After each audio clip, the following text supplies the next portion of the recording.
on the role of bad cop, perhaps.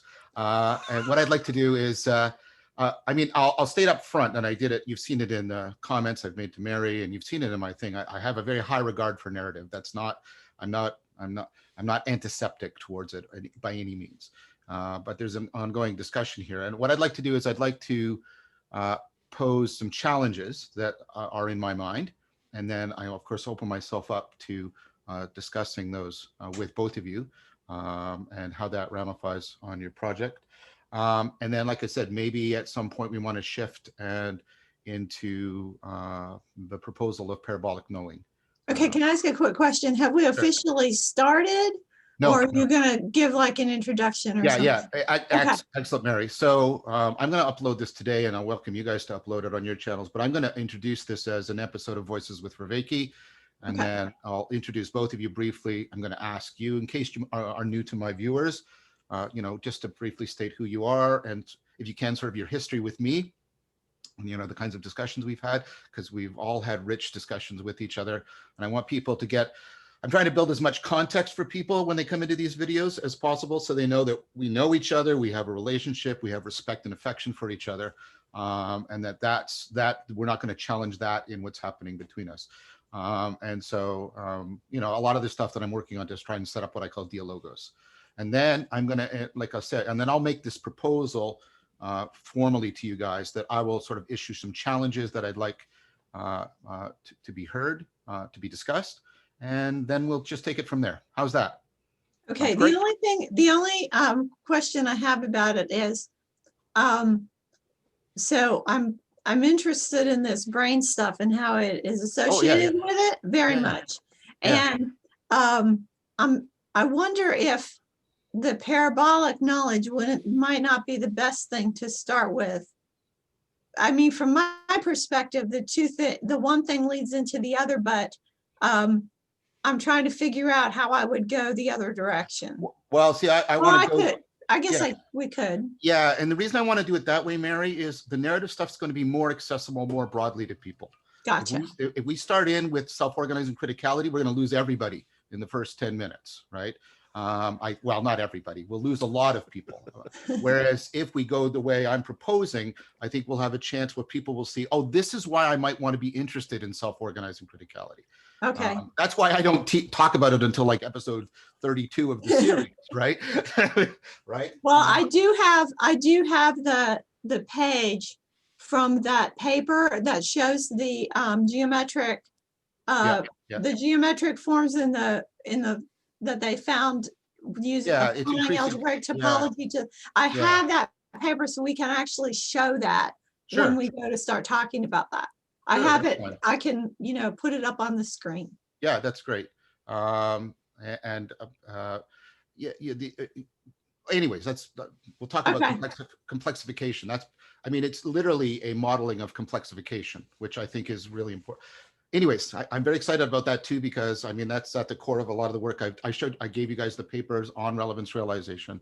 And so the fact that you guys are now both talking to it, I don't know, Paul, if you know that Brett and I are working with Mark Miller, who is a student of mine, and Andy Clark's on integrating relevance realization and predictive processing theories together to great, right? So that's why I think some of the most important work I'm doing right now as a scientist is the work I'm doing with Brett and Mark. So wonderful. I was just, wow, you have Brett on there. That's really cool. That's really cool. Yeah, that was a wonderful conversation. So really enjoyed it. Okay, does everybody feel sort of warmed up and ready to go? And yep. Okay, great. And thanks again, guys. It's always a pleasure. So welcome everyone to a very special Voices with Vervaeke. I've been really looking forward to this for a long time. And here's two people that I really sort of, I love being in relationship with. They're wonderful people, and I've had ongoing discussions with them. And both of them I consider friends. I have tremendous respect and affection for both of them. I'm going to introduce them and then ask them to say a little bit about themselves and their history with me, just to give us some context.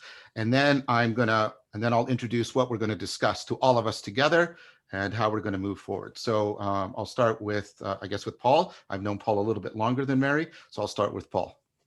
My name is Paul VanderKlay. I'm a pastor of a local church in Sacramento, California. I first got to know John because I started making videos about Jordan Peterson, and one of my listeners says, "Oh, you've got to listen to John Vervaeke." I said, "Who's John Vervaeke? I don't know." And so started listening to John, and that was a little bit before his Awakening from the Meaning Crisis project came online, which was better because he had some other videos that the sound was a little iffy.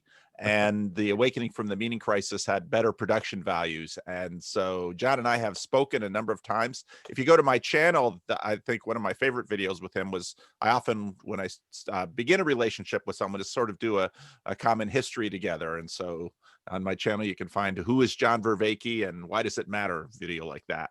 And I got to know Mary in a similar way. Mary started watching my videos, and I had a couple of conversations with Mary about a number of things. And so it's been a delight to get to know these two wonderful individuals. And so a conversation like this is always welcome. Okay, well, I'm Mary Kochan. The C is silent just to confuse people. And, I got into watching Paul VanderKlay because of Jordan Peterson. So the YouTube algorithm pointed me in his direction. I was quite excited, and I've probably listened to just about everything he has put out for the past couple of years. And from Paul VanderKlay, I got led into John Vervaeke, and I've listened to a lot of his conversations with people, as well as all of his Awakening from the Meaning Crisis videos, which I found very interesting. A few of them I've gone back and listened to twice, which is a high praise for you, John, because I haven't ever listened to anything twice. So anyway, this has been quite a delightful journey for me. I live in Georgia, and I'm a grandmother and a stay-at-home person. I have homeschooled a number of kids and grandkids over the years, and I have a lot of interest myself in philosophy and theology. I grew up in the cult of the Jehovah's Witnesses, and then worked my way backwards through the Protestant Reformation to become Catholic. And so I have a strong interest in all of these themes. And I did have some college philosophy also. So this has all been right up my alley because I stay at home and I do a lot of gardening, and I have chickens and all that stuff. I have more time I don't watch as much YouTube as I just am able to just kind of listen to it. So this has been wonderful because it gets me out of my mundane existence and into some really high level thinking type of stuff. So I've really enjoyed it. I should mention that, of course, as Paul indicated, he has an ongoing series of videos that he does. I recommend them strongly. He also has a Discord server, and he uploads those Q&A sessions. Mary is going through a wonderful series. Because of time, I can only dip in and out of it, where she's going through the work of Ratzinger as an approach to, I think, a phenomenological Catholic might be the best framing, a phenomenological Catholic way in which we might consider responding to the meaning crisis. So I highly recommend everybody checking that out. Mary's going through it very carefully. And so she has that as sort of the skeleton theme, and then she will then do responsive videos to other things she's seeing. And so I recommend that to everyone. Not to mention chicken videos. I see the chicken videos. And one of the things I love about these conversations are that, so you have a university professor, and you've got a local pastor, and you have a homeschooling mom and grandma who's raising chickens and knows a lot about the biology of growing food and feeding people. And I mean, just I like how the interdisciplinary nature of these conversations is so rich. I agree. And I think, and I hope this is taken as a complimentary characterization. I think the multi-perspectival nature of this is central to it. I think we suffer, well, this is part of the ongoing project, and Paul has contributed to the anthology that Christopher Messer Pietro and I are putting out.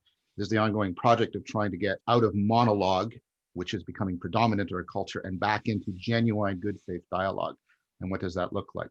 I should mention, in good faith for that, and I'm very, I feel very homed with these two people, even though they are Christian and I am not. Nevertheless, they are welcoming, and I hope they feel that I do the same for them. So just to make it clear, I'm welcoming them here, and I want there to be fellowship between us as we discuss these things, because I think more and more I am coming. I always thought this, but it's becoming more and more a priority to me.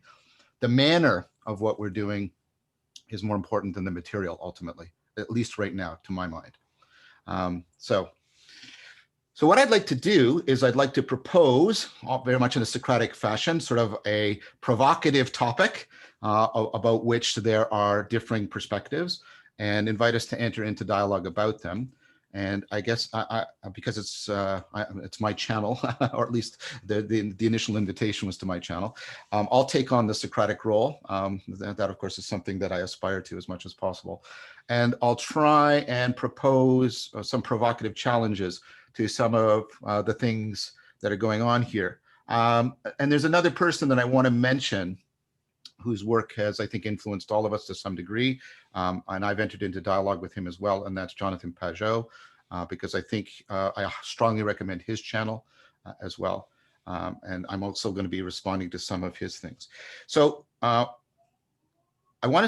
topic I want to talk about first is narrative and its role and its relationship to what I call dialogos. What I mean by dialogos is open-ended dialogue that is Socratic in intent, in which we are trying to provoke existential insight. It's not just discussion, it's not just conversation. There's the attempt to mutually provoke and promote insight, existential insight. It's designed to be a form of dialogue that is open-ended. We're supposed to follow the logos where it goes, dialogos. And the intent for that is not to come to ultimately a theoretical conclusion, but to afford existential insight and potentially transformation. So, and narrative, of course, is a topic that is deeply relevant to that. And I want to enter into dialogos about it. Now, first of all, I want to state, so there's going to be a bit of a monologue here just to lay out some framework. And I appreciate you guys hanging in there. So thank you.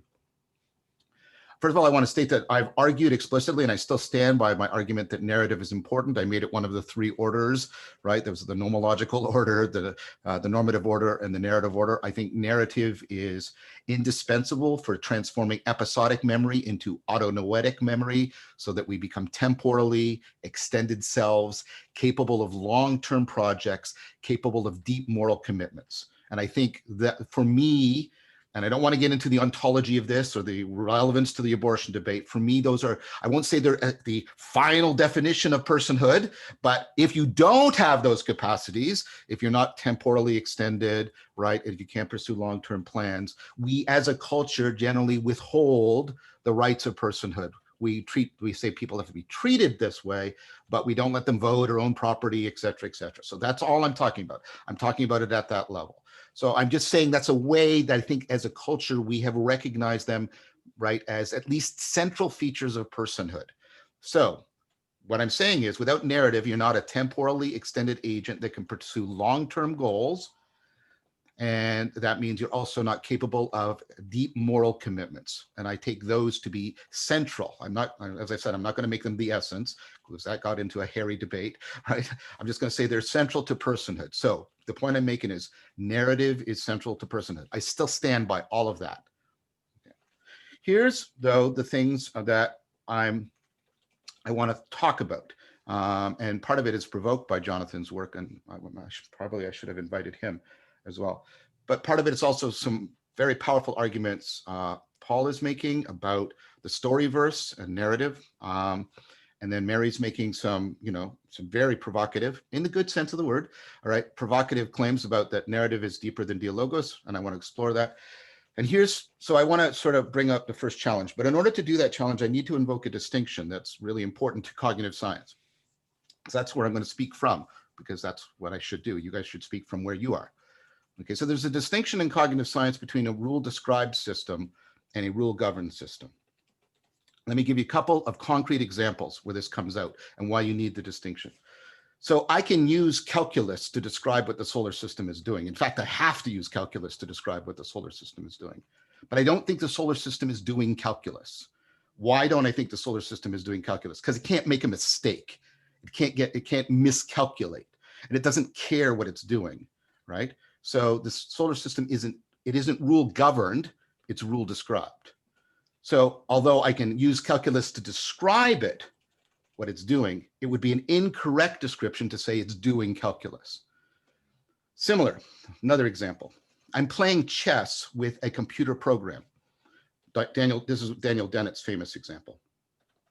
When I'm playing chess, I'll often take what he calls the intentional stance. I'll talk to the computer as if it's a narrative agent. Oh, the computer wants me to do this, and it's trying to deceive me, and it wants me, right? None of this is actually going on, right? The computer doesn't care at all if it wins or loses, right? It doesn't, right? Its identity is in no way challenged or threatened if it makes a mistake, right? And so, although I am talking to it as if it's rule governed, it's only rule described, because of course it is rule describable. That's what I do when I actually lay out to you what the computer is doing.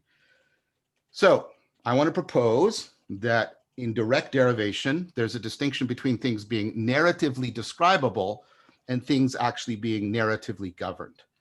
So we can tell stories about all kinds of things, and we do it all day long. And I don't deny that at all. In fact, I argue for that. We practice narrative all the time.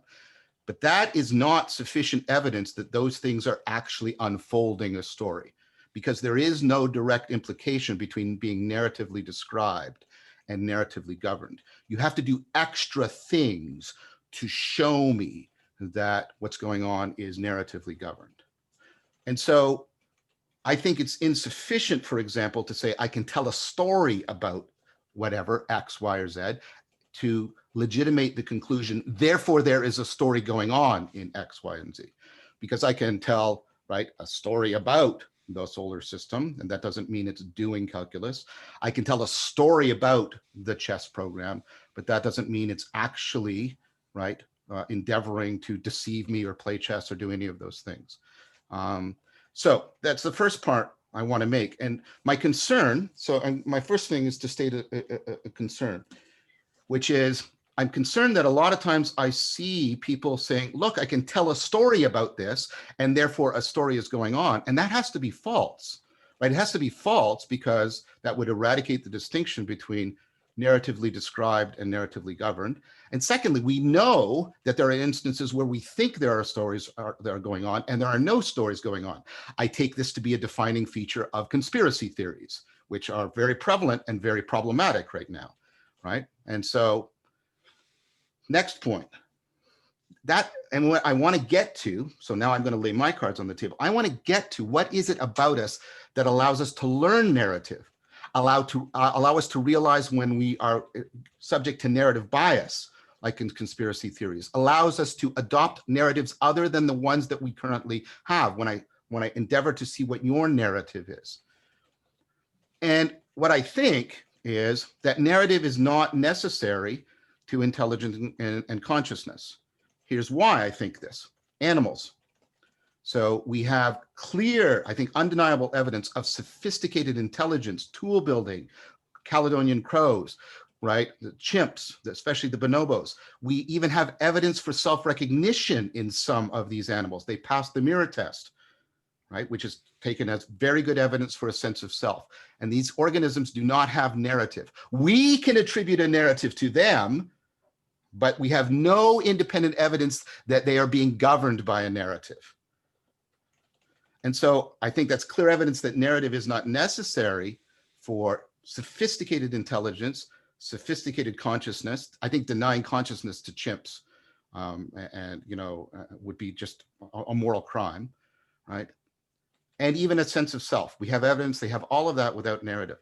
Francis de Waal has provided good evidence that these creatures have the first movements of morality, what he often calls proto-morality. They will do altruistic behavior. They will share when it costs them personally to do so.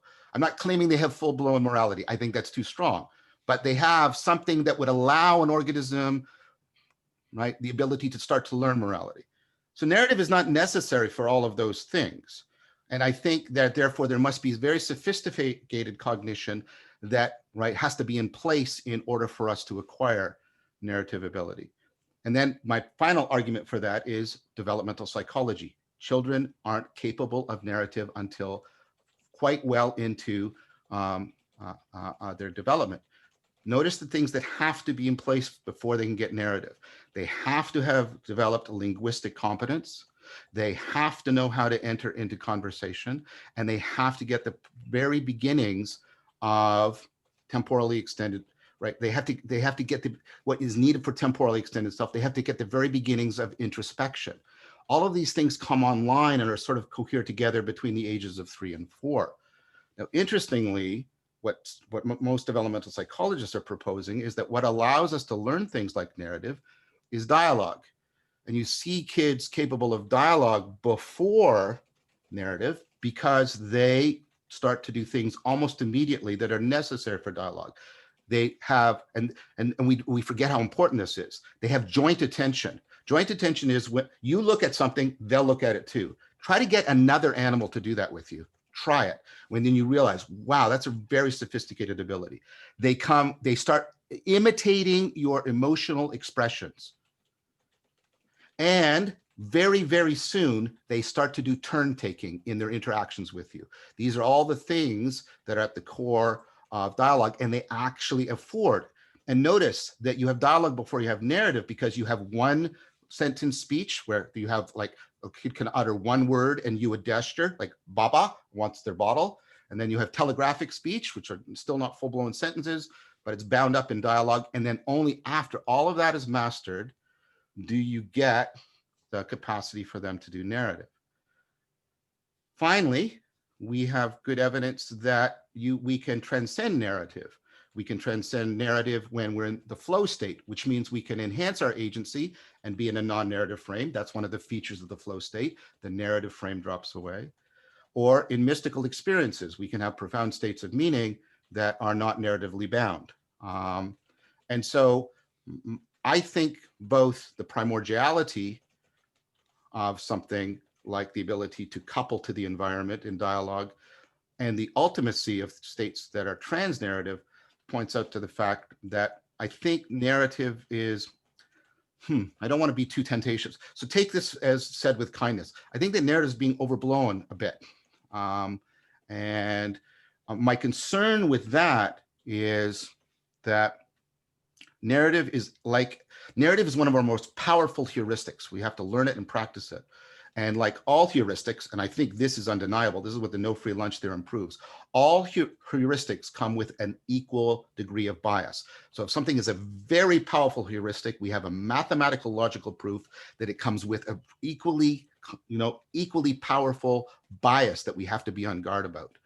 And so my concern is if we try to write narrative into the fabric of the universe and the fabric of our cognition, we might be licensing that bias right at a time in which we need people to be able to talk across narrative divides in an important way. So that's the Socratic provocation. That's what I wanted to say as a way of laying out what my concerns are, both, if it's fair to say, scientifically and existentially. Okay. I'd like to pick it up here for a minute, and I want to see if we can kind of disambiguate a couple of things, and also if I can refine a couple of things that I said previously. Sure. So the first thing that I want to refine, I think, is let's make a distinction between story and narrative. That a story, I think the story is just the thing happening, but the narrative is the telling of it.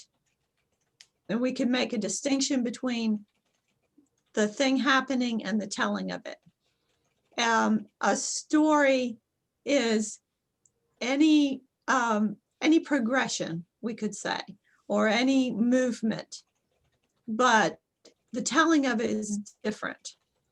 So I could tell a story about something, but the thing might not itself have any sense of having a story, just like you said about the planets, right?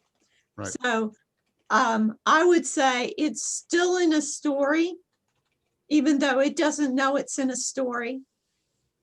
but it still is a story. And the proof of that is simply that if you talk to an astronomer about the origin of it and everything, they're going to tell you a story. It's already in the story, but the narrative then would be the telling of the story. That's a distinction I would like to make.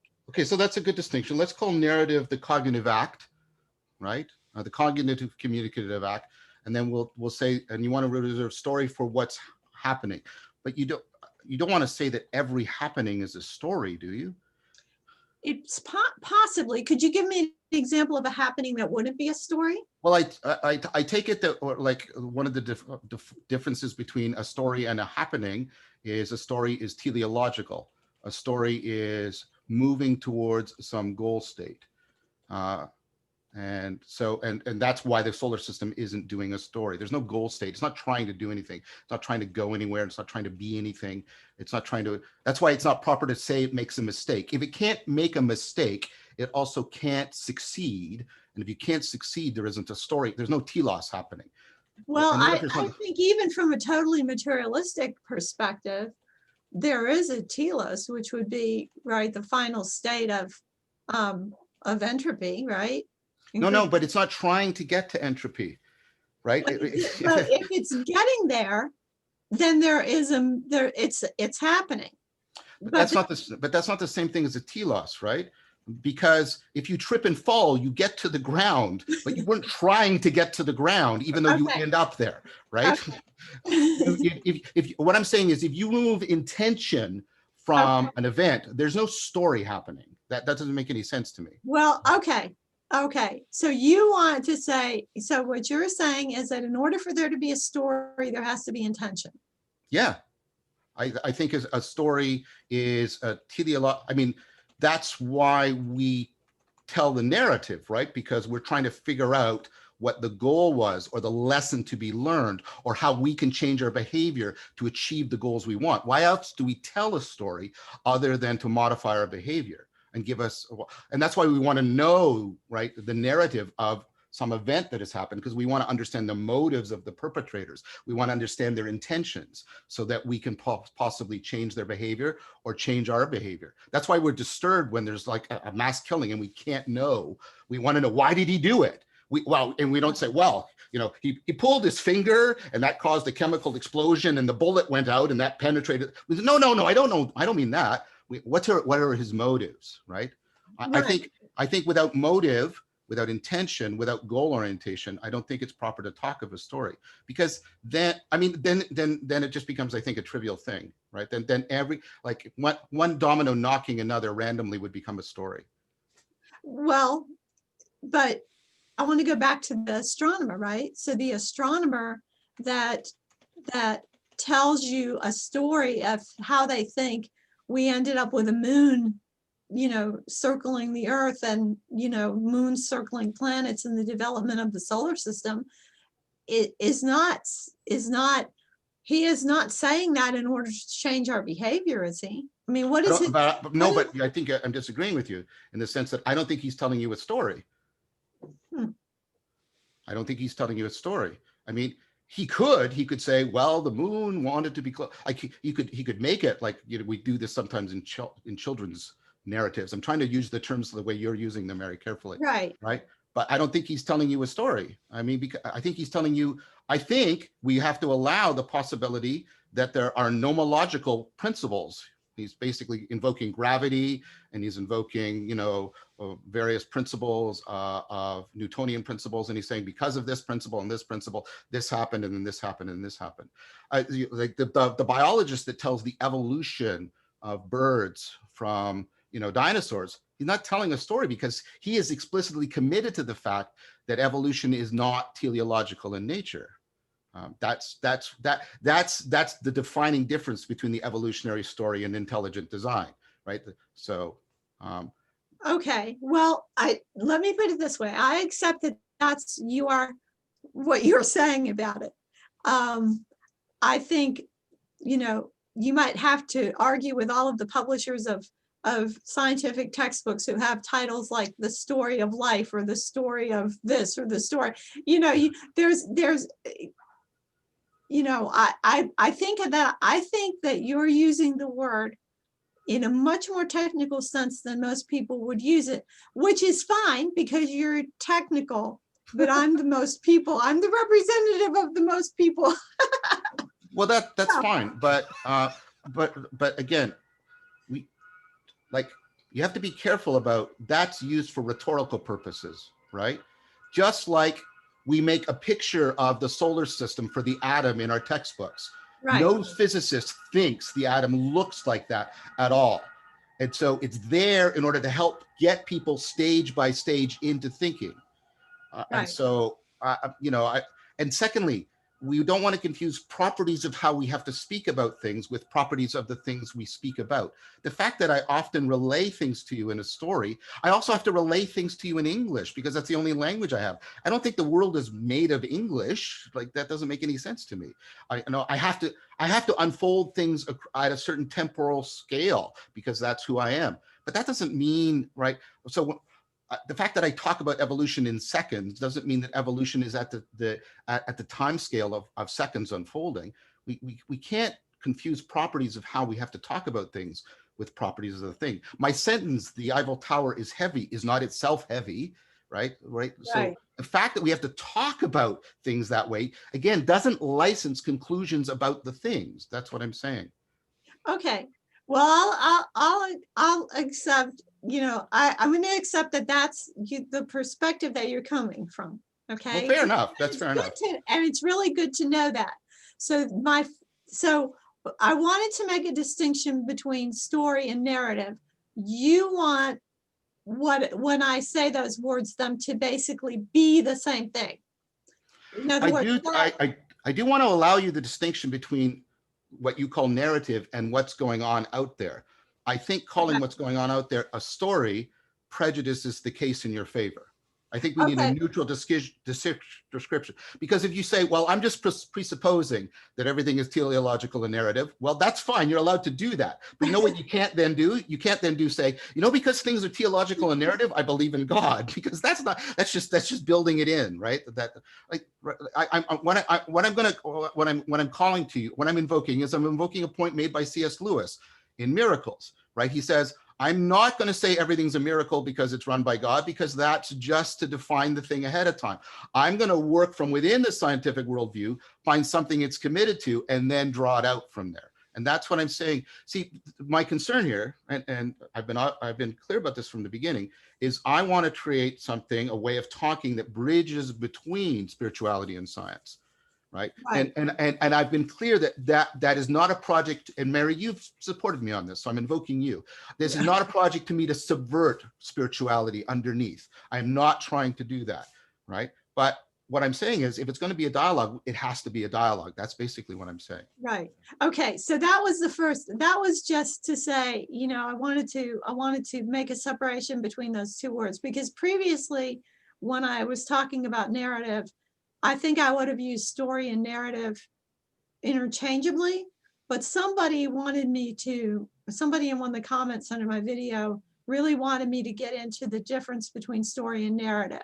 And I think that, and I think that the narrative is the telling of the story. It's not the story's already there. The narrative is the telling of it. So where that there is, we might disagree. Okay. But I want to make the distinction between the story and the narrative. The second distinction. Well, why don't we just make a distinction between events and narrative? Because we can agree that we're talking about events. You talked about an unfolding. Okay, we could do that. So let me ask you though, because there's something that I'm confused about that you said that I feel I would like you to disambiguate. Please. That is, you started off talking about kind of the Socratic, the high level dialogue of the Socratic interchange, right? Mm-hmm. Which I totally agree with you is this high level project that people enter into together. Okay. Mm-hmm. But then you started talking about the baby and the baby babbling. And it seems to me that you're a little bit ambiguous here in what you're calling dialogue. The baby is not entering into a Socratic project with its mother. And so I would like you to do, and you specifically at the beginning wanted to make a distinction between our ordinary conversation that we have with one another and dialogue. And then I think you that's a very good down point. the slope on that. So I tend to reserve the term, and this is an excellent criticism you're making. And so I think this deserves a good response. Yes, and I've been trying to be strict about reserving the term dialogos for that upper level thing that we're talking about. The thing, let's call it the thing exemplified in Socrates, for example, with the dialogos. However, I do think that we have to, because it's higher level, we have to talk about the lower level processes that it is dependent upon. And I think that's dialogue. And then I think dialogue breaks down into those things I was trying to talk about. You know, the imitation perspective taking ability, the joint attention ability, and the turn taking ability, which kids come pretty much ready to do. And then I was trying to say that, and I was trying to do something analogous with the animals. The animals clearly are not capable of narrative or even dialogue, but they have something below that that allows them to be very intelligent, conscious, and have a sense of self. So I should stipulate that to be more careful, I should only use the term dialogos for the upper level stuff. I should use dialogue for what takes place perhaps in speech.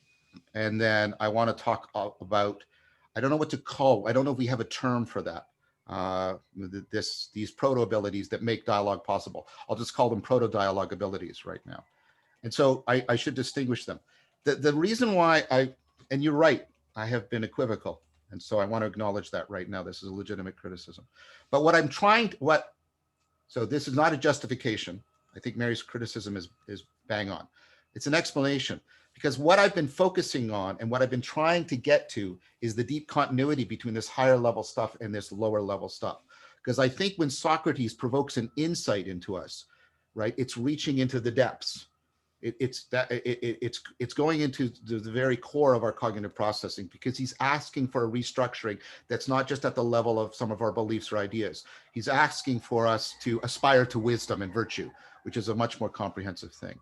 So my explanation, again, not a justification. I think I want to acknowledge that Mary's criticism is right. I was being ambiguous.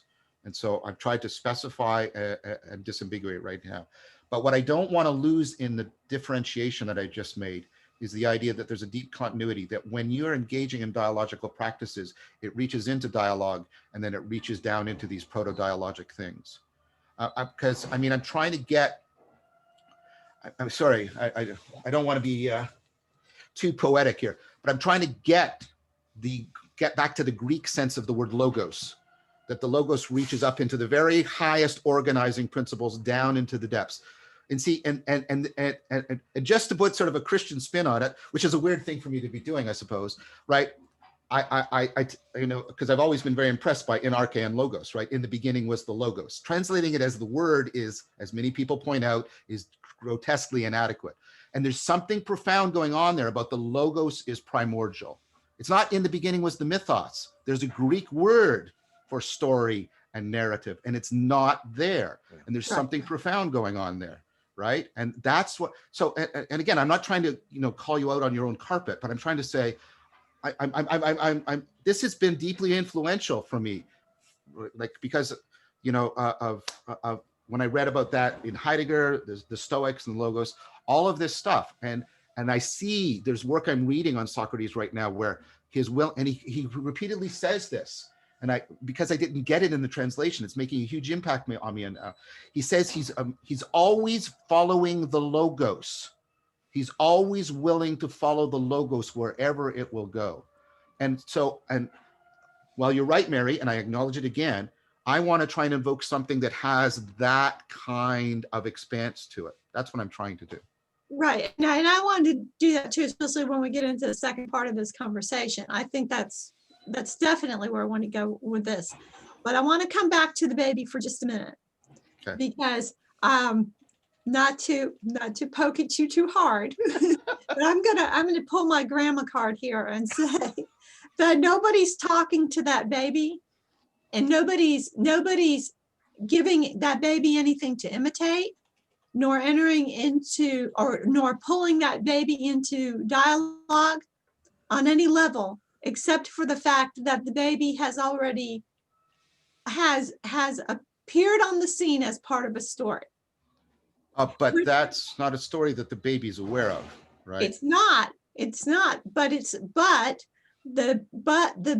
that doesn't mean that the baby's not part of the story. So if I tell you the story of a baseball game and I talk about somebody hitting the ball with the bat and having a home run, the bat and the ball are not aware of the story either. But they're still in the story. Doesn't take them out of the story. The awareness does not change whether there's a story there. In fact, I would say actually that any thought that we have that the baby is not aware of the story, just because the baby cannot do the narrative, and here's where we're distinguishing narrative and story, right?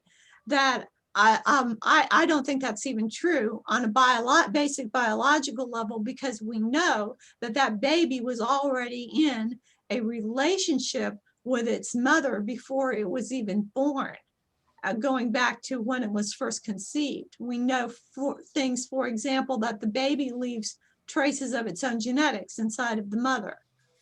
Sure. All right. Which means, by the way, people, I'm just going to say this, that Jesus left traces of himself in his mother Mary. Now we can go on with everything else. I just want to throw I'm always the Protestant. Yeah, I'm not going to touch that one because that's not my book. But I mean, saying that the child's part of our story that's not to say that the child is itself a narrative being, right? That doesn't follow any more than saying the baseball is part of my baseball. So the baseball's a narrative being. That doesn't follow, right? And notice we enter into dialogue immediately with children, because we do ghostly dialogue with children immediately. How's Timmy today? How are you? Like, we enter into ghostly dialogue on the child's behalf. We do that immediately. We don't, right away. Right away, we're doing dialogue. We do it before birth. Right, and that's what I mean. And what I'm saying is they participate almost immediately in our dialogical framing, because they start to do joint attention. They start to imitate us, and then they start doing turn taking in their responses to us almost immediately. Dialogue has no meaning. Let me jump in here. Let me jump in here. Maybe a bridge between the two of you as the Protestant in the room. Regardless of the anyway, Mary. Yeah, that was really slid that one in. I love it. You know, one of the things in listening to this so I re-listened to Awakening from the Meaning Crisis 32, and I didn't get a chance to do all the homework. But John, I really like what you said now about the distinguishing between dialogue and the dialogos. Just yesterday, I preached on John 1. It was part of the lectionary. And sometimes I have the experience that, when you're running up to the sermons are live things. And I often find that it's for preaching is very much connected to a flow state. And so I often find myself having insight while I'm preaching, which is probably a terrible thing for a preacher to do, because you weren't planning on things, then you say it anyway. At least I do. But the, part of when I think about the bigger aspect of this project, if Jonathan Peugeot were here, one of the things that he said that continues just to, I come back to it again and again, is that we are patterns watching patterns. And I think it is extremely difficult for us to not narrativize everything we see, because and I, from our earlier conversations, John, when, you made the point, and quite rightly, this interesting convergence of facts that for most of us, we can't remember. We don't have much conscious memory. And again, memory is tricky, but we don't seem to have much memory prior to our capacity to wield narrative. And that ability of ours to wield narrative is central to memory and ideation, and so much of what we do, even by virtue of the kind of sophisticated both dialogue and dialogos we are attempting to do now. And of course, that doesn't mean, so right now, my son and his girlfriend and their dog, and I can, I don't know why this younger generation really wants to replace grandchildren with pets, but there we have it. But we talk to their dog, and I sometimes talk about him like the grand dog, and and the dog, as this dog, we have other animals in the house, but as this dog comes in and descends and lives amongst us, I just watch us relate to this dog and watch the dog relate to us, and all of this. We're going to always have the difficulty of having to see through these narrative lenses and use them, just like you say. We have English. We're always so we're going to. It's going to be very difficult to sort of try to get behind these things. Yet I can see in your project the desire. I was watching the self. I haven't mastered all the fancy Vervaeke words as Job taught them. And I haven't mastered all the Mary words either, because when I try to use them and I get them wrong, Mary always notes them, which I appreciate. So my mastery of the fancy Mary words improves too. But there's this self-organizing. What we're interested in getting at in the this haunts Lewis's miracles. It haunts it haunts the the early Christian project of knowing the mind of God by exploring the world, in a sense, beneath our narrative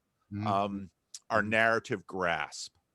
And so the entire effort to understand things that go on their own, physis, as Lewis calls it, in nature. And the whole project of, self-organizing.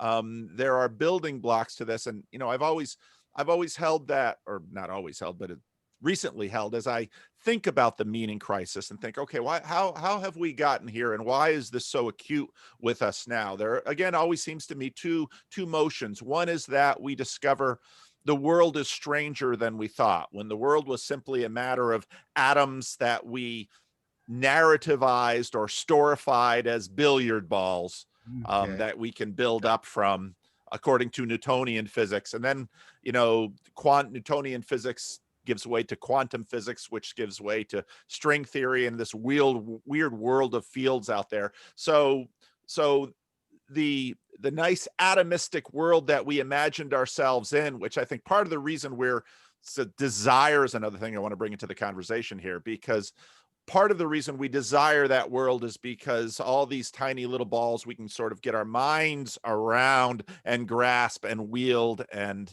manage. And once we're into the reign of fields, now our imaginations are looking at seascapes and water and things that are incredibly difficult for us. So that's one side of the meaning crisis. The other side of the meaning crisis is the fact that whereas before we were sort of self-contained agents in a world of objects that we could manipulate and manage, and we could govern. And your use of that word govern, I thought, was really important. Governed by narrative. To what degree are things governed by narrative?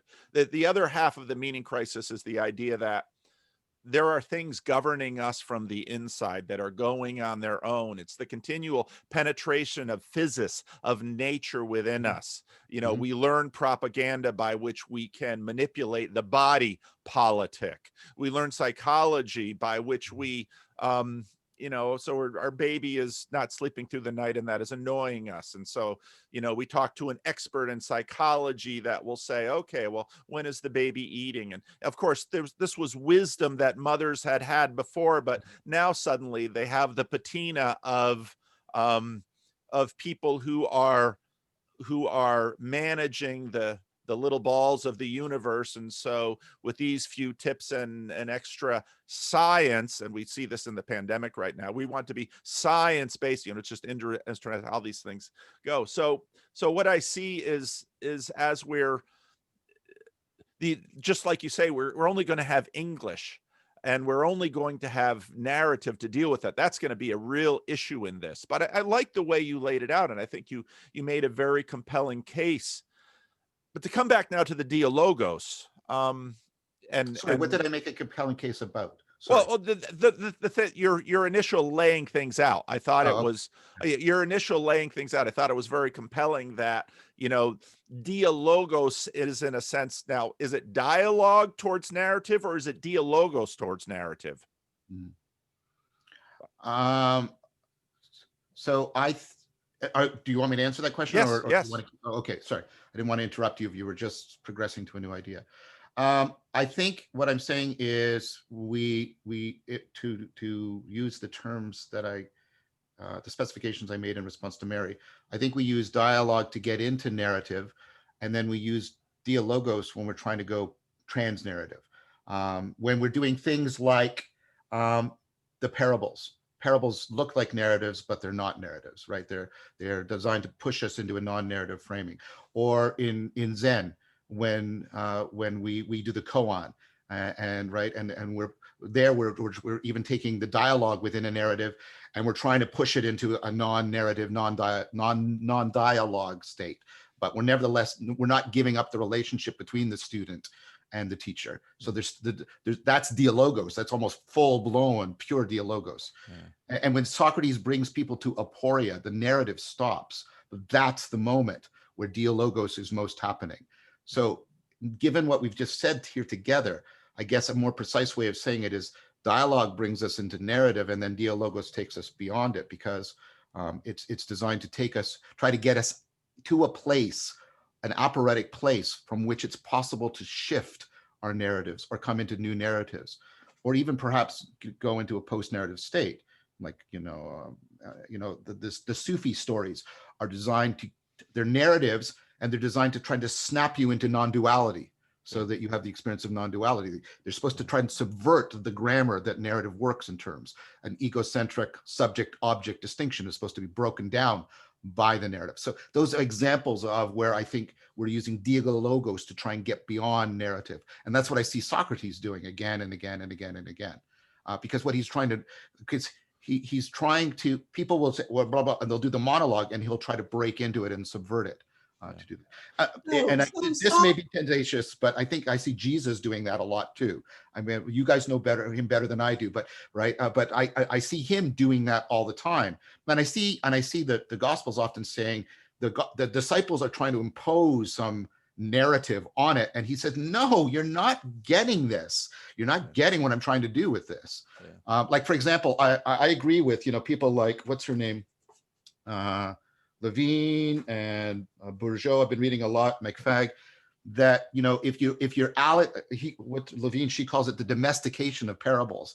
If you're turning them into allegories or morality stories, you're not getting the parable. Yeah. The parable is supposed to provoke existential change, existential insight. Well, and so I think I think a parable is an example of what I would call Dialogos transcending narrative. I would, before Mary jumps in, I know she wants to, I think in some ways we're definitely working with a hierarchy here. And so you kind of have dialogue into narrative, and then maybe a Dialogos that sort of breaks narrative. But I think about your conversation that you had with Jonathan, where, and where, in a sense, the beyond narrative also in some ways then flips down to serve narrative. Because totally. Because when we would say, okay, pastor, you went into your office and you had a mystical experience of union with Christ, but you have to bring that back into the pulpit and back down to the people. And so there's very much a sense, and I very much get this in terms of the logos And Peugeot speaks about this very, very well. I'm still trying to master the fancy Peugeotian words too, where, you know, that which goes up must also come down. And so what we have is a lot of the bringing together of the, you know, the union of heaven and earth in this. And heaven, you know, one of the things that's always, again, sorry, Mary, to put you off here for a second, but I want to get back to you. Well, one of the things that I've always noticed about scripture is that just try and describe the life of the age to come. You know, I'll have all these kind of evocative images and metaphors, you know, streets made of gold. If we actually were using gold to pave our streets, I think we'd be quite annoyed, because I don't know that gold makes a particularly good paving material. But, you know, so you have all these, you know, they're almost parabolic, but they're very foundational. But the sense is often that, and the Apostle Paul says it himself, you know, I can't talk about this. And so again, I just want us to be conscious of the tools that we're using all the way up and down the chain as we talk about the relationship between these things, because I bet we're not going to dispense with any of them. And so then the question is, well, what exactly are we, what are we desiring in the midst of this conversation? And that is always sort of my suspicion, that what we desire is mastery, because we, quite with good reason, wish to lay things out better than what they have been. But of course, better is also a complex thing. So anyway, I'll shut up for a while again. I'll just answer your point quickly and let Mary talk. I'm not proposing any kind of exclusivity around dialogue and dialogos. No. What I'm challenging is what is increasingly to my ears sounding like an exclusivity claim for narrative. That's what I'm doing. Okay. I'm not proposing a counter exclusivity. I'm trying to show that there's things outside of narrative that are important, and narrative depends on them and interrelates with them together. That's my challenge. Okay. So I want to say clearly, I'm not proposing an exclusivity. I'm proposing something other than narrative, because I'm trying to challenge what sounds increasingly to my ears like an exclusivity claim for narrative. Okay.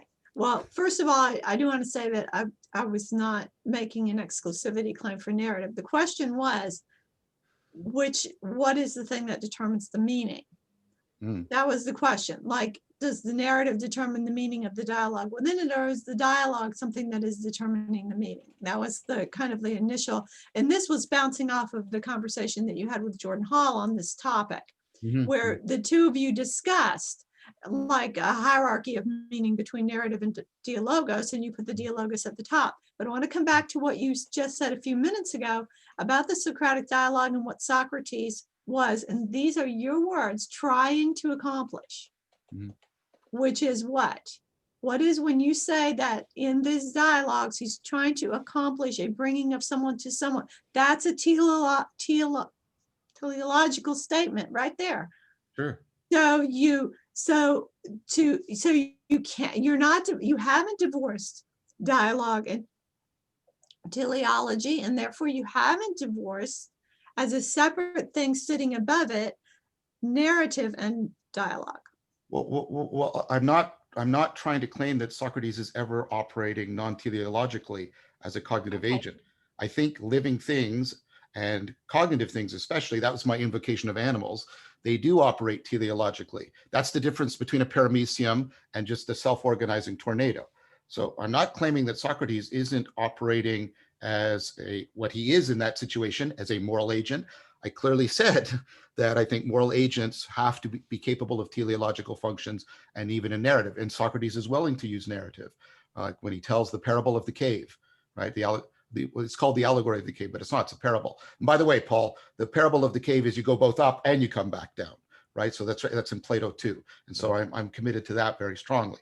But what I'm saying is what Socrates is doing in the dialogue is he's trying to get people to a place where they abandon the narratives that they have identified with. And what he's often doing is he's trying to induce a state in them in which they are thrown into aspects of their cognition that aren't available to them in a narrative fashion. That's what I take it as happening in things like Socratic aporia, the Zen koan, the Sufi parable stories, right? They're trying, and I would argue, and you guys may not agree with me. I get that, but I think that's what very often you see Jesus doing in the parables, because a lot of the parables just are not open to a moral interpretation. Like the parable of, what is it? The parable of the laborers, where, the ones at the beginning of the day agree to this wage, and then the ones come at the end, and the ones at the end are pissed off. And then Jesus says, and the kingdom of God's like that. And you go, what the heck is that supposed to mean? Right? And what I take it to mean is he's trying to blow you out of that framing and say to be in the kingdom of God is to not be in that framing where you're always keeping track of everybody and measuring and what's the story going, and get out of that. Right. And the same thing with I take it the parable of the prodigal son. It's not about God forgives, he's the father. No, because justice does matter to us. Right. And we don't have a nice, clean algorithm for that. But somehow you can get to a state, the kingdom of God. I think that's what Jesus is pointing to, in which somehow justice and compassion are interpenetrating in a way we don't right now understand. That's what I take them to be doing for us. And so, again, I'm not saying that we don't speak, right, and we're not acting in a teleological fashion. But what I'm saying is we're not always speaking about or directing our actions towards a narrative purpose. That's what I'm saying. Okay. I want to make the case that none of these dialogues between anyone, between you and Jordan Hall, between us, none of them, that the dialogue itself cannot rule the meaning. It has to be the narrative, even in the sense that what we're doing in this dialogue is attempting to come to some point, even if it's a point beyond narrative, that's still an intention, and that's you have not made the case that the dialogue is what is ruling the meaning. The narrative rules the meaning. And what I mean by that is, in order to interpret the dialogue, which you have just interpreted dialogues, in order to interpret the dialogue, you place it into a narrative. I don't think I did. Interpret the dialogue just out there in the ether somewhere, disconnected from everything. So, okay, first of all, I don't think the explanation I gave you was a narrative. It was an explanation, and it's not. I don't think it's correct to say that all explanations are narratives, because E equals MC squared is an explanation. It's not a narrative, and but it's not a dialogue either. No, but if we're talking about dialogue as the governor of meaning, and you're saying that meaning depends on narrative, that's what I find problematic. And that's where, again, I go to the case of all of the organisms that don't have narrative, and they act on purpose, but they don't have narrative. Acting intentionally is not sufficient for acting narratively. All these organisms act on purpose. They do things that are meaningful to them. They're doing relevance realization. They're acting in terms of the meaning of things, but they're not doing narrative. That's what Bertrand Russell meant when he said, no matter how eloquently a dog barks, it can't tell you that its parents were hard, right? We're poor but hardworking. It just can't do it, right? But it doesn't mean the dog isn't intelligent. It doesn't mean the dog isn't conscious. It doesn't mean the dog isn't communicating with you. It doesn't mean that the dog isn't acting on purpose. It doesn't mean any of those things. All of those things can exist. All of that rich meaning making of a dog's life, a dog's consciousness. Let's do a bonobo's sense of self. They mourn the loss of their loved ones, right? All of this stuff, all of that happens without narrative. And to say that meaning depends on narrative, I think is too strong. Well, I'm not saying that meaning in some cosmic sense depends on narrative. What I'm saying is that if you're talking about dialogue and narrative, I'm saying that the meaning of any dialogue is dependent upon the narrative in which that dialogue resides. And all dialogues reside in a narrative. Isn't dialogue, or even implicit dialogue, the thing that transforms a chronology into a narrative?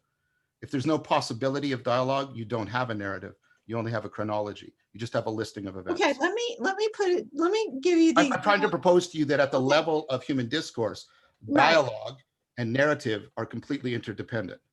Right. Let me give you the example that I gave to Sibylla when I had my conversation with Sibylla, because I was trying to work this out and asking her what, she thought about it. So the other day I walked out of my house and I walked along the edge of my garden. I was going to collect eggs from my chicken house. I had a little basket in my hand to put the eggs in. And as I walked along and I came to the corner of the garden, I noticed that in the lawn there was a dead mouse. And I paused and looked at the mouse for a moment. And then I went and I collected the eggs. And as I walked back, I paused and looked at the mouse again. And then I walked in my house. And what I was thinking about was, should I give this mouse to my chickens? Because normally if I had trapped a mouse, I would throw it to the chickens and they would happily eat it, because chickens are not vegetarians, even though it says vegetarian fed chickens or vegetarian fed eggs in the store. So what I thought they're dinosaurs. What I was looking at was to see if I saw any signs of trauma on the mouse, because there's lots of cats around and stuff that might eat mice, but I didn't see any sign of trauma. And then it occurred to me, maybe the mouse ate something poisonous and that's why it died. And so for that reason, I would not give it to my chickens. Now I'm telling you a story. First person, right? Now my neighbor could be watching me from the other side of her fence, and she might say, I saw you walking along and I saw you stop and look at something in your yard, and then you went on and then you looked at it again when you came back. What were you looking at and what were you thinking? And I would tell her. We would be then in a conversation or a dialogue together.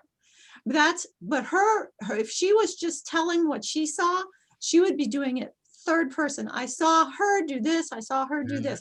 It's when we get into dialogue, then it's suddenly, so to me, like, narratives are first person or third person, but the dialogue always has to be second person. It sounds to me like what you were going to say. I thought the next sentence was going to be, it's only when I was able to enter into dialogue with somebody that it became a narrative. I would say no, because I would say I would kind of say that there's always an internal dialogue. Otherwise, I wouldn't remember. But then you're saying narratives. I didn't mean internal dialogue. I meant there's always an internal narrative going on, right? There's always an internal. Otherwise, we wouldn't remember. We wouldn't be remembering what we did. Mary, that's not true. But because you don't have a narrative for all your skills, and you remember your skills, okay? Yeah. And you get into the flow state, and you can have hyper effectiveness, and you're out of narrative. So, I mean, I'm just trying to say, I don't think it's true that we're always in narrative. And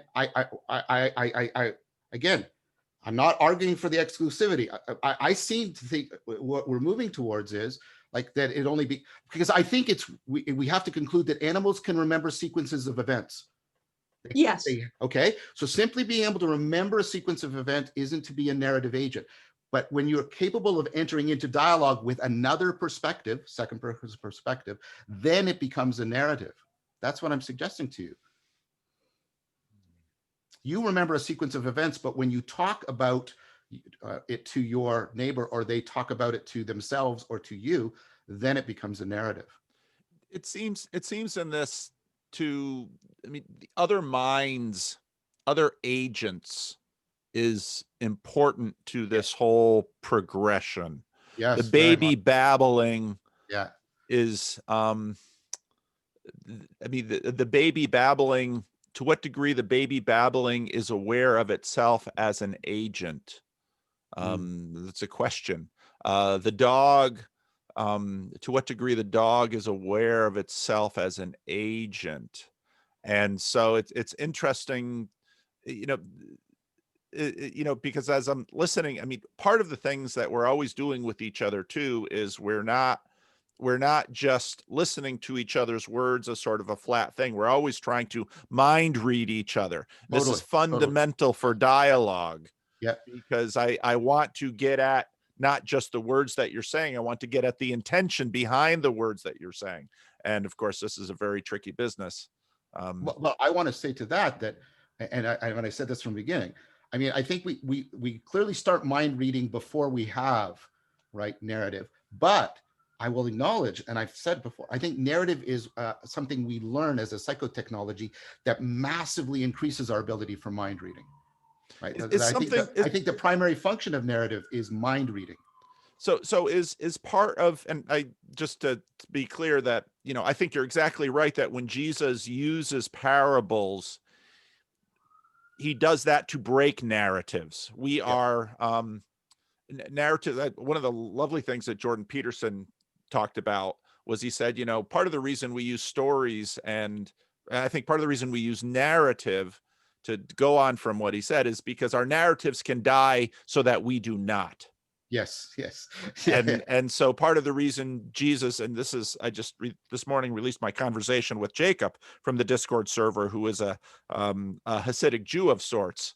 And one of the real, we didn't talk about it too much in the video, but one of the real issues between he and I actually has everything to do with Jesus, because one of the things that Jesus does in the Jewish tradition is completely disrupt the messianic tradition and redefines what a Messiah is.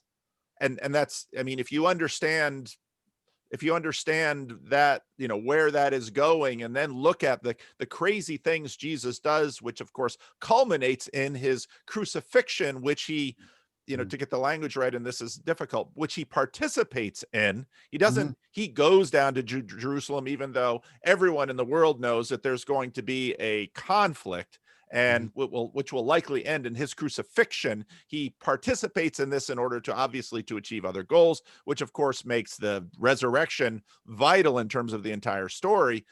But, so you see very quickly that so we have lots of narratives floating around, and in many ways what we're trying to do is get the narratives right. And so I'd say we're both using dialogue, which let's say is beneath, and an incredible part of achieving narrative developmentally. Let's say we first achieve dialogue before we achieve narrative, at least in our capacity to wield it, and then maybe, dialogos beyond that. And when I listen to Mary, her concern seems to be, meaning in narrative, that there's a degree of meaning, and we would agree that dogs act purposively, as do cats and chickens and mice and many things. That's almost a pretty good definition of a living of animal life, plant life perhaps too, that it acts with a degree of purpose, even though it doesn't, we don't imagine it cognitively wields purpose the way we do, or employs purpose. So I hear Mary's concern in terms of it's nearly impossible for us to resist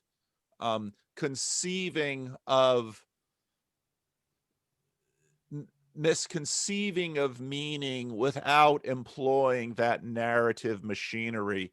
Partly perhaps that it's nearly impossible for us to conceive of so much without the exaptation of our visual machinery. It's as the kinds of creatures that we are, this stuff is just going to kick in because we desire to conceive of it so richly that all of this machinery comes to hand. I want to acknowledge that. And if I've been neglecting Mary's concern, I apologize, Mary. I did state at the beginning, and I am committed to it, that our personhood is dependent on narrative in a very important way. And our ability as temporally extended moral agents is dependent on narrative. I acknowledge that at the beginning. And so all of those aspects of meaning that are ethically and personally relevant to us are going to depend on narrative. But and if it looks like I am trying to deny that, then I've misled you, because that's not my intent. That is not what I'm intending to do. What I'm trying to get at, what I think is important and vital right now, is what is the machinery that allows us to learn narratives, move between narratives, blow past narratives, restructure narratives, and open our eyes to narratives we have never considered before. And I don't think it's narrative machinery, because that's too circular, right? And it's not helpful, and it doesn't comport with the facts. So I'm trying to get at what is it that we can reach down to, going right, and reach up to, that allows us to transcend narrative, because we are not suffering from a lack of narrative right now. That's not what we're facing. We're facing simultaneously too many narratives that are competing, and they're competing in an imperialistic fashion with each other. And then they're competing against the background of a scientific worldview that's non-narrative. And that's a horrible mess for us. We can't get our narrative lives, our personal lives, to talk to the scientific worldview, and we can't talk to each other because we're enmeshed in narrative. So my concern is to try and get at this machinery other than narrative. I'm not claiming that it is exclusive or that it can operate in us independently, right? At the personal level. I'm not claiming that. And but what I'm trying to get at is, what is it, right? What is it that allows us to access the depths and the heights? And because I think we need that right now. And so I want to talk about this stuff in a way that's going to allow people across, like we are, across religious divides, religious narratives, and even people, right, within the personal lives and then the impersonal scientific world, to talk about it in a way that will allow for a bridging, because that's what I'm ultimately most concerned with. So Mary, I didn't mean to what's that? So Mary, I'm kind of curious about your concern here with respect to narrative. I think my concern was prompted by John's conversation with Jordan Hall, where they were talking about this issue. And I was not the only one, because when I made my video, underneath my video were people saying, I saw that conversation and I felt there was something very wrong about it, but I couldn't put my finger on it. That's, people made that kind of comment. Yeah, I agree. So that was and I've made this, and this is not a criticism of you, John, nor of Paul, who I greatly appreciate. But there have been times, like one of my first conversations I had with Paul, I was talking about you and Jordan Hall, and I said, these guys are getting so meta. It's like they're floating up in the stratosphere, and it's like they're in a balloon. I want to pull the rope down, and I want to say, guys, what are you feeding people, and what are you eating? It's like, I want to get right down to the bottom. Totally. That's a legitimate point. Totally. I acknowledge that. I acknowledge that. So I felt like John and Jordan were doing it again, kind of like, well, we'll ignore all the narratives. We'll just ignore them. And we're going to sit here in our balloon of, in our meta balloon of dialogue, and somehow or another, just with this, we'll ascertain the meaning of things. And that was what it kind of felt like. I think it felt like that to other people. And so I wanted to bring the thing down more into the. And you should do that, Mary. You should do that. I welcome that. And you do it in a loving fashion. And I appreciate that. That's why I respond to you. So again, I'm not going to justify, because I think what your criticism is apt. The explanation was, we were trying to talk about how it is that people move between paradigms in a Kuhnian sense, and right, and what is this non-paradigmatic thinking, and we were trying to exemplify it, and that's part of it. And then there was another concern, and a concern I have about Jordan Peterson, which is right, the concern I have about hero narratives, right, and myth, is that they tend to build heroes. And I don't think we need heroes right now. I think we need communities. And I see narratives very good. Narratives are built around protagonists. They're great for building heroes. I think what builds communities is what we're doing right here, right now, which is dialogue and potentially dialogus, because I think we're getting into dialogus in various parts in this. And so that was my other concern. My two concerns I were trying to address was, it looks like we're going through a paradigm change, and what's non-paradigmatic thinking look like? Yeah. And then my other concern is, we got to get away from the hero mythology, or at least we have to get away from it being exclusive, because we don't need heroes right now. I think a hunger for heroes is something we should be very suspicious of. And that's where Jordan Hall's slogan, the next Buddha is the Sangha, that's what he's trying to point to. I think he's trying to say, we've got to stop doing narrative and looking for the hero or the superhero. We need to return more to what builds communities, and what builds communities are dialogue. And that was the John Dewey model of democracy. We can have different narratives. We can have different narratives, but we can still talk to each other, and we can still dialogue with each other and cooperate with each other. Yeah. Well, and I So think that's what we did it poorly. I acknowledge that, Mary. And yeah, I have a besetting sin of floating off into Platonic space. That's why, no, it's fair for you to laugh at me, but it's why, I mean, and I mean this sincerely, it's why I want and need to be in dialogue with you guys. I mean, you both know, and I hope you acknowledge that I take your criticism seriously and I take them to heart. And I try to enter into dialogue, because if I don't have dialogue with you, and Paul set it up from the beginning, notice the different perspectives we're coming from, then I will tend to float off into Platonic space. So that's precisely why I do this kind of thing. Well, and you know, the paradigmatic thinking is a really interesting question, because can we think without paradigms? You know, well, part of, you know, one of my long-term questions that are always beneath the surface for me is, you know, what is matter for? How does the material, because I think you're exactly right. I mean, I get at this always with my one eye, you know, the scientific method. You cover one eye, you take personhood and ages, take all of that out and see the world through a different lens. And that's enormously powerful and extremely helpful for us. But then the other eye, which is persons and agents and moving. And so we want to see out of both eyes. Exactly. And then I love that. By the way, I just want to interrupt just to say that's a very beautiful metaphor. That I hadn't thought about it that way before. Just continue, please. But I just want to say thank you. That was beautiful. Well, one of the questions, what is matter for? And what is, you know, when, of course, in Genesis 1, you know, God creates the world. It is good. It is good. The stuff of the world is good. And I love how, you know, Mary gets into this, because it's all of the stuff in the dirt that we had this debate in our family. Should you peel your carrots or not? And my sister's like, no, get the dirt into the pot. And I thought of Mary right there.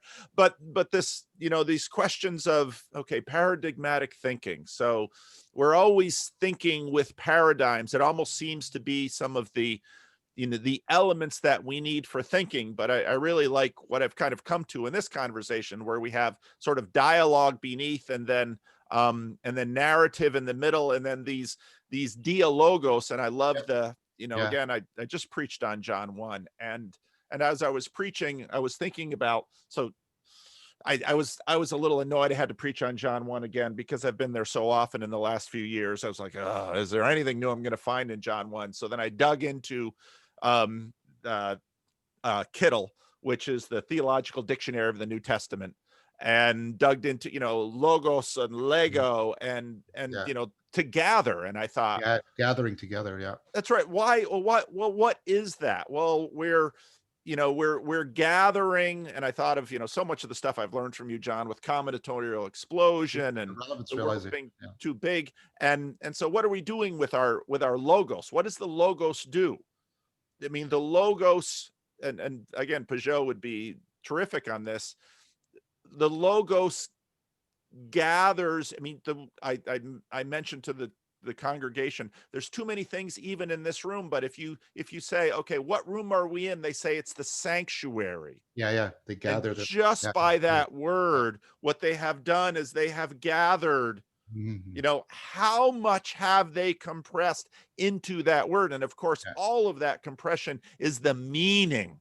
And of course, narrative is just strung throughout there. People were married in that room. People buried their parents and grandparents in that. They didn't bury them in that room, but you know, we had the service in that room. And so you get this power of the logos that takes this vast world and brings it to the space where our little conscious selves can commune with it. And so I very much liked how there's the construction and deconstruction and reconstruction of narrative. And I think we're going to have all of these elements continue to be at play in the process of, and you know, in the process of what? And I think, again, we're not going to lose narrative or discard narrative, because narrative is simply the way we can gather together events into far larger processes that have meaning and richness. I wanted to tell a story of, we were opening Christmas gifts. We were opening Christmas gifts with, my son is in and his girlfriend, and my other son and his girlfriend. And they had Secret Santa between my kids. I have 5 kids. And one of my daughters opened a gift, and she just started to, tears welled up. And because this was a little, sewing thing that he had bought, but the package wasn't good, and he had a 3D printer, and she's got a little Instagram page where she's doing sewing, and her Instagram page is lady trousers because she had made some trousers. And right in that moment, years of brotherhood and sisterhood and familyhood and matter and everything came in. And for me, I had, 32 years of ups and downs in marriage and raising children, and everything rushed into that moment. And that moment was very non-narrative in that, and we have this sometimes where it was a moment of joy, of deep joy, where I'm watching my children see each other at a deep level and connect with one another. And I was thinking about that moment and how in some ways timeless that moment was. It was very, it was very beyond time, but all the narrative came together. And I was, just so much theology and history and everything came together. And I was anticipating this conversation in that, because narrative is a constituent element of this non-narrative moment of bliss. And, those moments of bliss are so interesting because in the midst of it, they sort of feel timeless, but as a historical agent within it, I know it will pass. And so I see all of these elements as coming together and being fundamental to this glorious, mysterious thing that we experience now.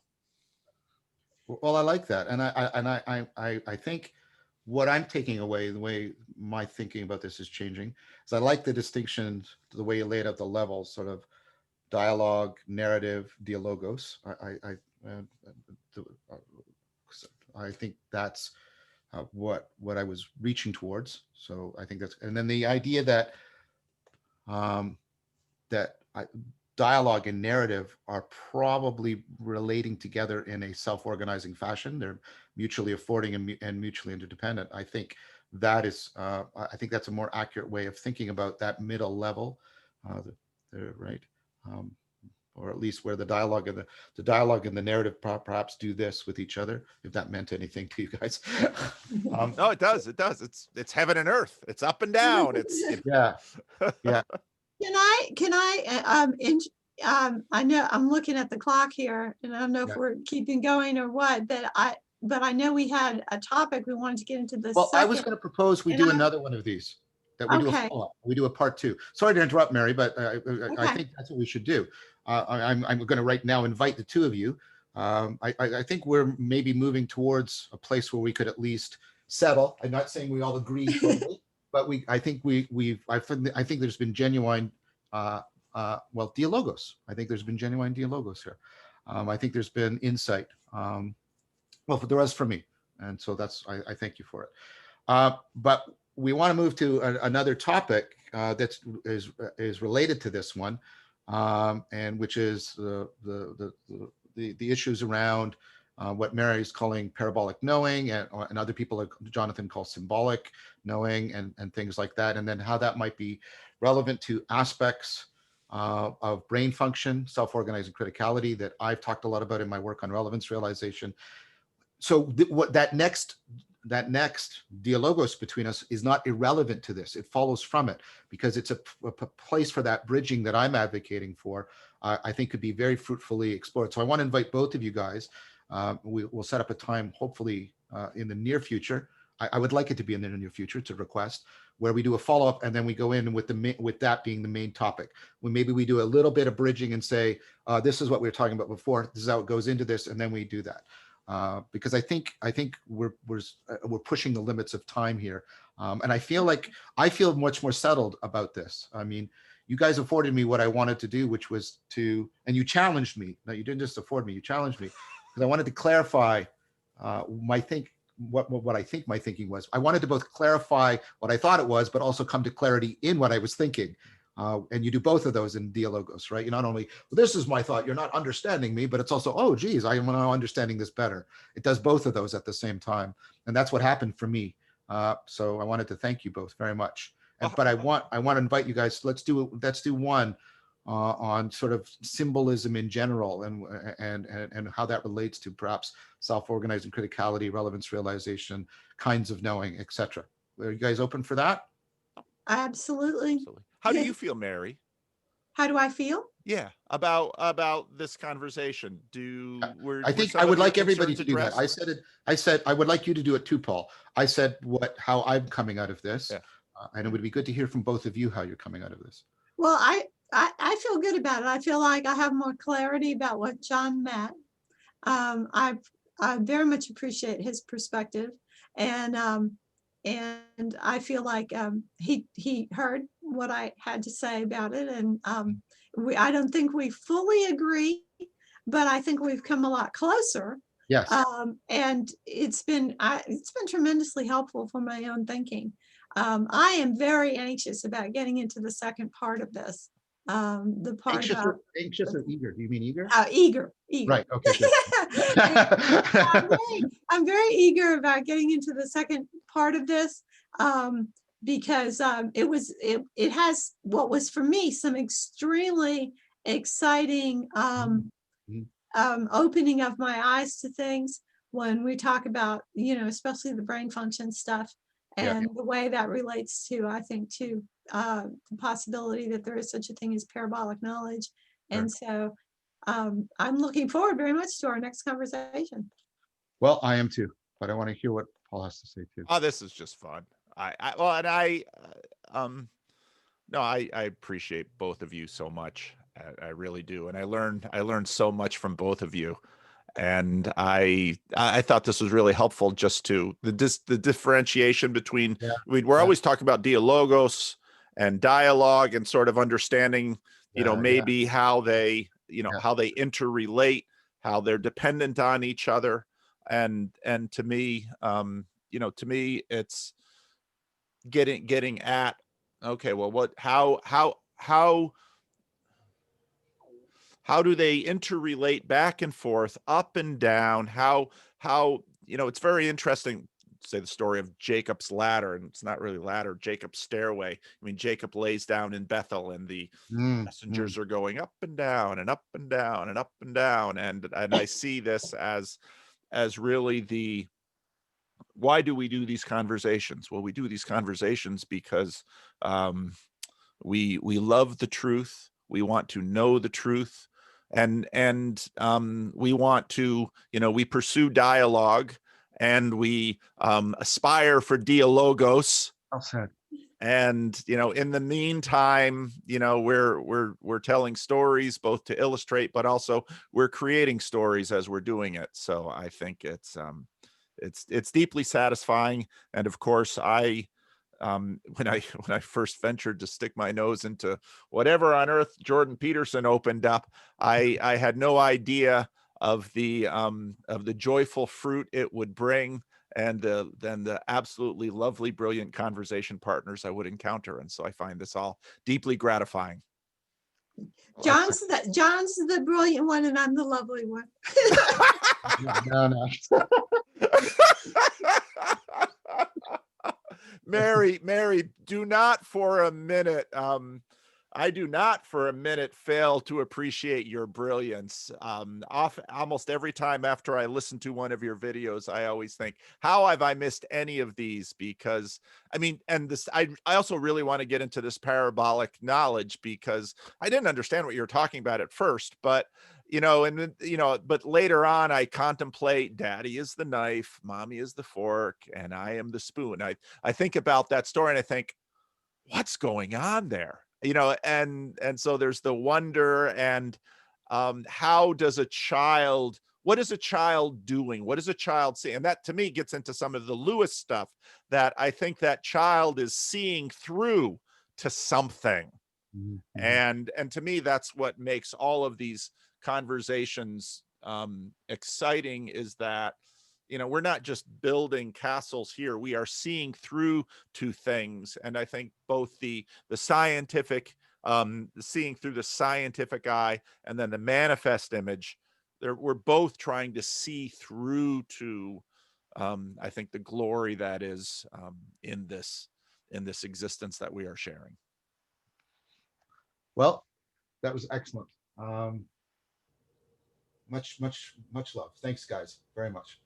Thank you. Okay. So yeah, we'll reschedule and we'll do this again. All right.